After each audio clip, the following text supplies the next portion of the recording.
I think the same fantasy has popped into the head of everybody in my business who has ever been told what I've been told, that this is going to be the last edition of your show.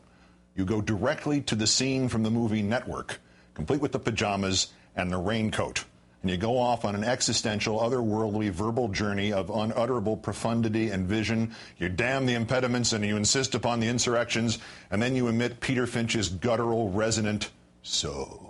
And you implore, you will the viewer to go to the window, open it, stick out his head and yell.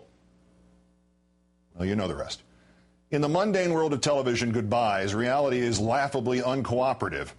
When I resigned from ESPN 13 and a half years ago, I was literally given 30 seconds to say goodbye at the very end of my last edition of SportsCenter.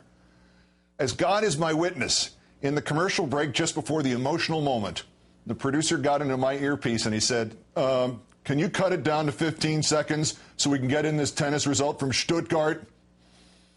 So I'm grateful that I have a little more time to sign off here.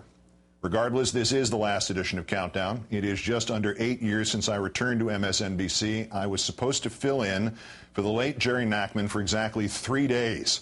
49 days later, there was a 4-year contract for me to return to this nightly 8 p.m. time slot, which I had fled 4 years earlier. The show gradually established its position as anti-establishment, from the stagecraft of Mission Accomplished to the exaggerated rescue of Jessica Lynch in Iraq, to the death of Pat Tillman, to Hurricane Katrina, to the nexus of politics and terror, to the first special comment. The program grew and grew thanks entirely to your support, with great rewards for me, and I hope for you too. There were many occasions, particularly in the last 2.5 years, where all that surrounded the show, but never the show itself, was just too much for me. But your support and loyalty, and if I may use the word insistence, ultimately required that I keep going.